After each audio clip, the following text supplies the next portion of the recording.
Hello students, क्या आपको पता है सही यूनिट कैसे लिखते हैं? जानने के लिए इस वीडियो को लास्ट तक देखें। मैं डॉक्टर सपन कुमार, आप देख रहे हैं फिजिक्स विद्वान, जो कि एक फिजिक्स का प्लेटफॉर्म है। अगर आपने अभी तक फिजिक्स विद्वान को सब्सक्राइब नहीं किया है, then please subscribe it, like, comment and share करना ना भूले। तो चलिए चलते हैं, आगे बढ़ते हैं और पढ़ते हैं लेके साई का नाम, rules to write unit. Unit लिखने का रूल्स। फर्स्ट रूल कहता है the units named after a person is not written with capital letter. किसी भी यूनिट अगर साइंटिस्ट के नाम से बना हुआ है और कोई भी पर्सन के नाम से बना हुआ है तो उसको हम कैपिटल लेटर से नहीं लिख सकते, like 10 newton. But it is written with initial capital letter when it is abbreviated.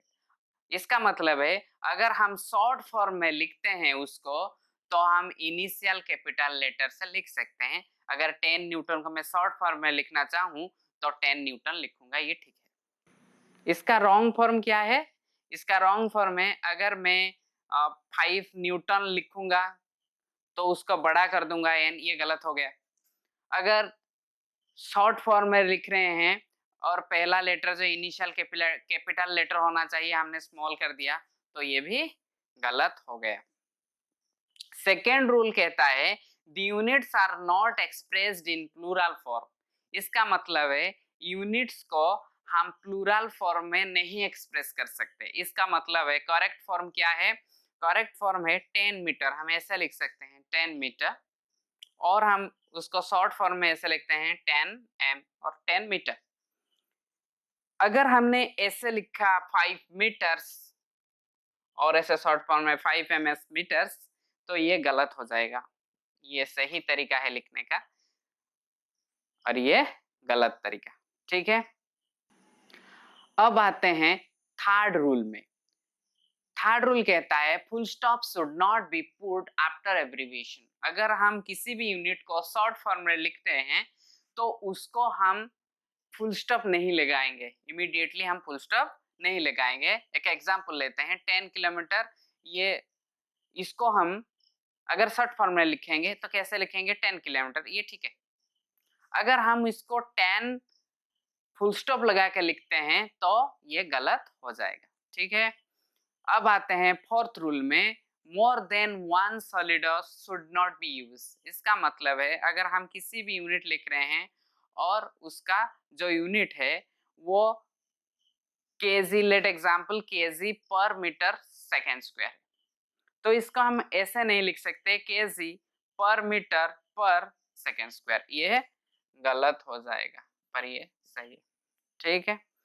ये सारे रूल को अगर आपने याद कर लिया, समझ लिया तो आप जिंदगी भर कभी यूनिट का गलत लिख ही नहीं सकते, ठीक है। अब पढ़ते हैं मेजरमेंट। मेजरमेंट क्या है? आसान भाषा में मेजरमेंट का मीनिंग है कोई भी फिजिकल क्वांटिटी को उसका जो स्टैंडर्ड यूनिट है उसके साथ कंपेयर करने को हम मेजरमेंट बोलते हैं। The measurement of a physical quantity is the process of comparing this quantity with a standard amount of physical quantity of the same kind, that is unit. Mathematically अगर हम लिखेंगे तो Q is equal to NU, where Q is measure of physical quantity, जो भी physical quantity को आप माप रहे हैं, मेजर कर रहे हैं, and N is the numerical value of that physical quantity, कितना न्यूमेरिकल वैल्यू आ रहा है, और U is the unit, जिस भी यूनिट में हम कंपेयर कर रहे हैं। Example, length of the room that is 5 metre. अगर फिजिकल क्वांटिटी के बारे में कुछ ज़्यादा जानना हो तो मैंने पिछला वाला वीडियो का लिंक डिस्क्रिप्शन में एंड आई टैब में दे दिया है, आप जाके वहां पर देख सकते हैं। एक माइथोलॉजिकल पौराणिक एग्जाम्पल हम लेते हैं। महाभारत में भीम का जो पावर था वो 1000 एलिफेंट के पावर के बराबर था। तो इसको हम ऐसे लिख सकते हैं, इस फॉर्मेट में हम ऐसे लिख सकते हैं, the power of Bhim is equal to 1000 times the power of elephant, power of 1 elephant. इसका मतलब है ये जो पावर ऑफ भीम है इसको हम निकालना चाहते हैं और यूनिट क्या है, पावर ऑफ 1 एलिफेंट को हम 1 यूनिट लेंगे, उस यूनिट का 1000 टाइम अगर करेंगे तो ही हम पावर ऑफ भीम निकाल सकते हैं। ठीक है, ये ज्यादा अच्छा से समझ आ गया है। तो मेजरमेंट बहुत इजी है। ठीक है, आपको मिठाई खाने का जैसा लगेगा। अब हम डिस्कस करेंगे प्रीफिक्सेस फॉर पावर ऑफ 10। 10 के कुछ पावर जो यूनिट के आगे लगने से वो जो यूनिट का वैल्यू कई गुना हो जाता है, उसके बारे में हम डिस्कस करेंगे। कुछ पॉजिटिव पावर्स के बारे में हम डिस्कस करेंगे। Deca, hecto, kilo, mega, giga, tera, peta, hexa, zetta, yotta. तो डेका का वैल्यू है 10 to the power 1, hecto 10 to the power 2, kilo 10 to the power 3, mega 10 to the power 6, giga 10 to the power 9, tera 10 to the power 12, peta 10 to the power 15, hexa 10 to the power 18, zepta 10 to the power 21, yotta 10 to the power 24 और ये उनका symbol है। अगर इसको हम एक example लेते हैं, 1 डेकाग्राम, डेका का वैल्यू कितना है 10 to the power 1, तो डेकाग्राम कितना होगा 10 ग्राम होगा। और एक एग्जांपल लेते हैं 1 किलोमीटर, 1 किलोमीटर कितना होगा, किलो का वैल्यू कितना है 10 to the power 3 और हमारा किलोमीटर का वैल्यू होगा 10 to the power 3 मीटर। ठीक है, उस हिसाब से नेगेटिव पावर्स भी हम ले सकते हैं, 10 का पावर भी नेगेटिव हो सकता है। उसी तरह 10 के कुछ नेगेटिव पावर्स के प्रीफिक्स के बारे में भी हम डिस्कस करेंगे। सब multiples deci, centi, milli, micro, nano, pico, femto, atto, zepto, योक्टो।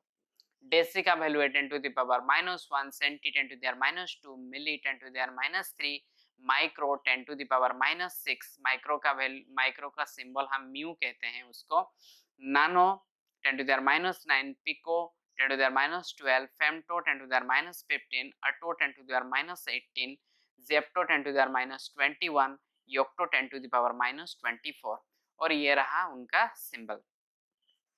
Example एक लेते हैं 1 नानो सेकेंड। नानो का वैल्यू कितना है 10 to the power -9। अगर हम नानो सेकेंड लिखते हैं तो 10 to the power -9 सेकेंड हो जाएगा। ठीक है, उस हिसाब से पिको फैराड, पिको का वैल्यू कितना है 10 to the power -12। अगर हम पिको फैराड लिखते हैं तो 10 to the power -12 फैराड होगा। ठीक है, ये याद रखने से बहुत सारे जो कन्वर्शन है यूनिट के, ये ज्यादा से समझ आ जाएगा। अब डिस्कस करते हैं some practical units of length. First small unit के बारे में डिस्कस करेंगे। 1 फॉर मी और उसको 1 फेम्टोमीटर भी बोलते हैं, इसका वैल्यू है 10 to the power -15 metre. Similarly 1 Armstrong is equal to 10 to the power -10 metre and 1 nanometre is equal to 10 to the power -9 metre and 1 micron और उसको माइक्रोमीटर भी बोलते हैं 10 to the power -6 मीटर। अब आते हैं some large units of length के बारे में डिस्कस करेंगे। First light year, it is the distance travel by the light in vacuum in 1 year. इसका मतलब है लाइट अगर वैक्यूम में 1 साल के लिए ट्रैवल करेगा तो वो जितना डिस्टेंस ट्रैवल करेगा उस डिस्टेंस को हम लाइट ईयर बोलेंगे। 1 लाइट ईयर फॉर्मूला है speed of light in vacuum into 1 year. Vacuum में लाइट का स्पीड, उसके साथ हम 1 ईयर मल्टीप्लाई कर देते हैं तो जितना आएगा वो लाइट ईयर होगा। तो speed of light in vacuum है 3 × 10 to the power 8 metre per second और 1 ईयर का वैल्यू है 365.25 earth rotation days into 24 into 60 into 60। ये आएगा 1 light year is equal to 9.467 into 10 to the 15 metre. Astronomical unit और इसको हम AU बोलते हैं। It is defined as the mean distance of earth from सन। अर्थ और सन के बीच जो एवरेज और मीन डिस्टेंस है उसको एस्ट्रोनॉमिकल यूनिट कहते हैं। 1 एस्ट्रोनॉमिकल यूनिट और that is 1 AU is equal to 1.496 into 10 to the power 11 metre. Easy है, ये आपको रिमेंबर करना पड़ेगा। अब पढ़ते हैं पैरालैक्टिक सेकेंड और परसेक। कुछ बच्चे सेकेंड देखकर इसको यूनिट ऑफ टाइम भी बोल देते हैं, पर ये यूनिट ऑफ टाइम नहीं है, ये यूनिट ऑफ डिस्टेंस और लेंथ है। कुछ एग्जाम में आता रहता है कि parallactic second is the unit of dash, unit of distance और लेंथ लिखना पड़ेगा। अगर टाइम लिख देते हो तो गलत हो जाएगा। ठीक है, तो हम डेफिनेशन में चलते हैं। It is defined as the distance at which an arc of length 1 AU subtends an angle of second of arc.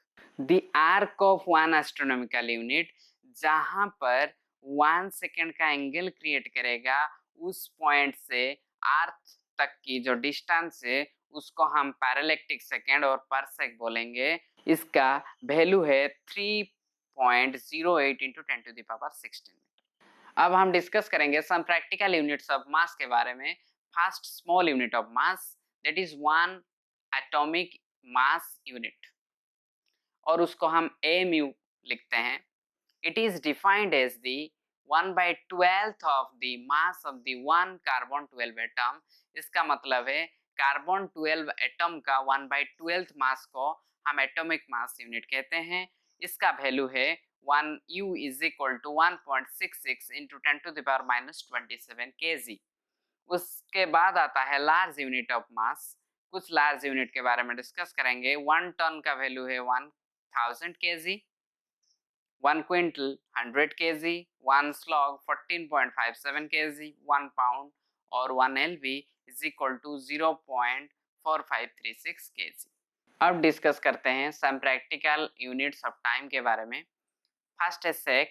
It is the smallest practical unit of time. ये टाइम का सबसे छोटा प्रैक्टिकल यूनिट है। इसका value है 10⁻⁻8 second. 1 sec is equal to 10⁻⁸ second. उसके बाद some other practical units भी हैं, जैसे कि solar day, solar year, lunar month etcetera और भी हैं। ठीक है, अब आइए जानते हैं ऑर्डर ऑफ मैग्नीट्यूड के बारे में। हम किसी भी फिजिकल क्वांटिटी का ऑर्डर ऑफ मैग्नीट्यूड कैसे निकालेंगे। लेट एक नंबर n है, उसका हम ऑर्डर ऑफ मैग्नीट्यूड कैसे निकालेंगे। पहला कंडीशन है n को हम स्मॉल n इंटू 10⁻x में कन्वर्ट करेंगे। ये जो स्मॉल n का वैल्यू है वो रहना चाहिए 0.5 से 5 के बीच में रहना चाहिए। अगर ऐसा होता है तो ये जो 10 का पावर जो है x, हम x को बोलेंगे order of magnitude of capital N। ठीक है, 8 को हम कन्वर्ट अगर कर देते हैं 0.8 into 10⁻1, then this one will be the order of magnitude of 8। Similarly 49 को हम कन्वर्ट करेंगे 4.9 इंटू 10⁻1 में।